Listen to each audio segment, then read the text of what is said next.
So can you talk actually, let's go to the bigger picture. Let's talk about the thesis of your book, Stolen, which does actually in some ways, one of the things I really like about the book, and this is a very easy talking point, but you hear it all the time, is, well, I mean, Marx may have been cool, but that was like during the mill era. And now we've got, credit cards and iPhones. So obviously primitive accumulation or all these other concepts, they don't count, man, because now we have technology. And that has always been one of the most annoying, mystifying talking points to me. And your book actually really traces basically how that framework that Marx developed in the context of mills, in the context of the enclosure of the commons, is being expanded and as capital, sort of goes into the air even more with financialization and tech and so on. So I guess, could you sort of put forward the argument of your book and then, take us to what we're actually doing? I mean, we know the bailout in the United States, this is really basically the biggest consolidation of monopoly capital in the current era.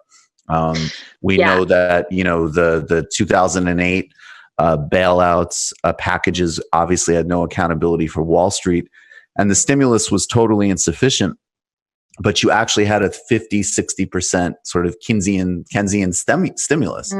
We don't really have that now. There's maybe a bit more generosity in terms of kind of frontline delivery on things like unemployment, but the big picture is even more aggressive and regressive and consolidating than what we saw in 2008. So, and I know obviously there's different responses across Europe, and now we're going to, and later we'll also talk about more of the global South and how this fits into the broader global financial picture. But can you just talk about Stolen and how it fits with the primary government responses that we have so far? Yeah. So I suppose I'll start by talking a little bit about what you mentioned initially, which was, is Marxism still relevant today, right? Yeah. And I suppose the best way to kind of think about this is to understand Marxism in opposition to like neoclassical economics, so standard mainstream economics, because that's really how he understood what he was doing. He's constantly kind of tearing apart Ricardo and Smith and all these people in Capital. And I think the three main things that come out of that from the perspective of my analysis are, firstly, that Marx analyzes production, whereas neoclassical economists analyze exchange. Secondly, that Marx focused on social class and neoclassical economists focus on individuals. And finally, that Marx has a view of capitalism that is based on a tendency towards crisis via the contradictions that are inherent within the system itself. Whereas for a neoclassical economist, capitalist economies tend towards equilibrium, so towards complete and utter stability.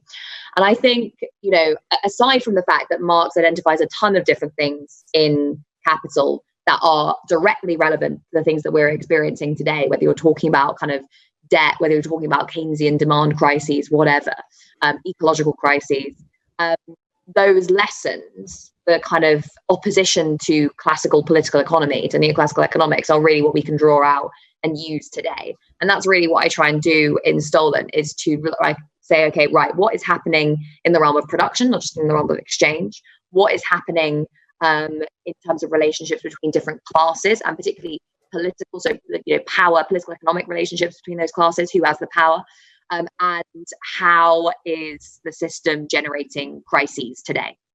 And on that analysis, I come to focus on the rise of finance, because it's relevant in all of these different ways. So firstly, because production itself has become much more financialized.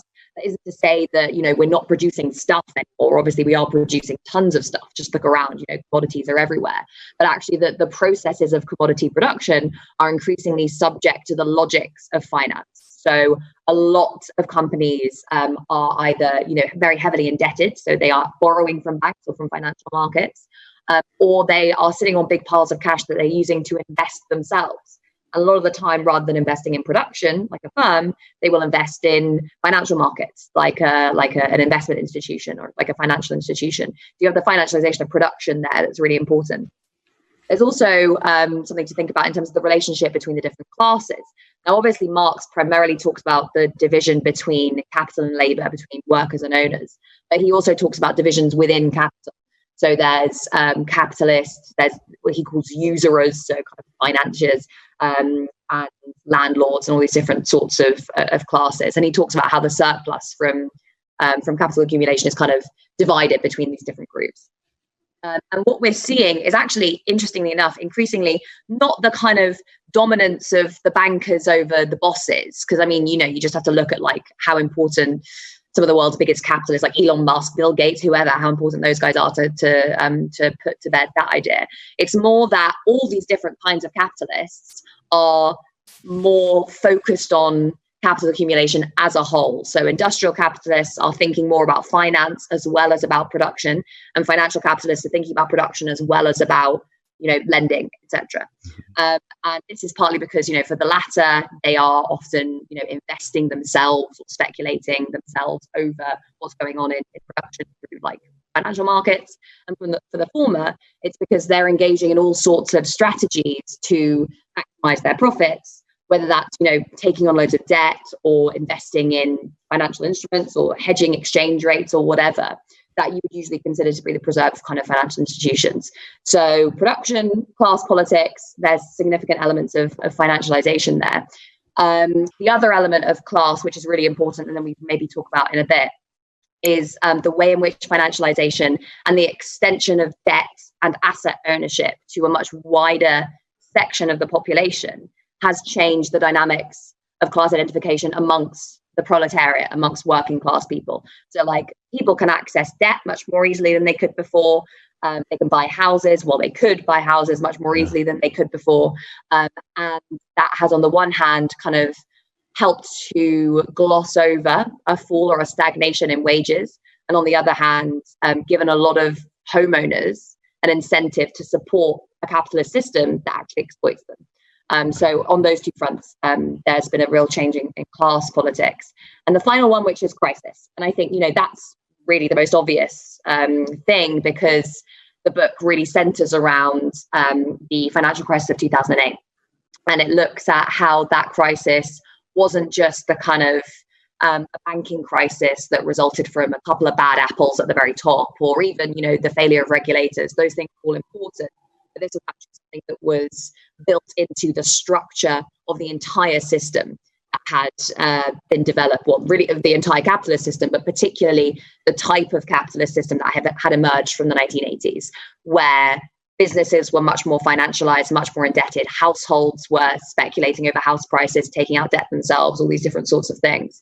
And so that tendency towards crisis, that crisis of 2008 was inevitable. It wasn't just, accidental. It wasn't just contingent.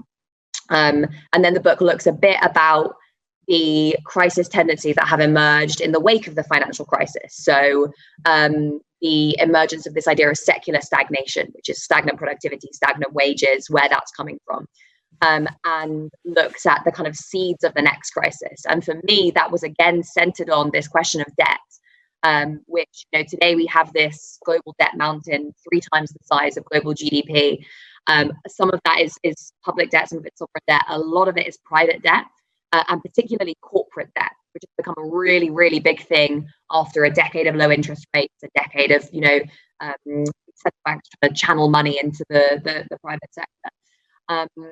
So even before this crisis hit, I was writing last year about the next financial crisis, which was going to be, I thought, in part, driven by this unsustainable increase in corporate debt. And now what we're seeing, now that we've had a kind of, in many ways, external crisis hit the system, although obviously it's, the nature of that crisis has been determined in part by the system itself. It's not completely external, but is in part.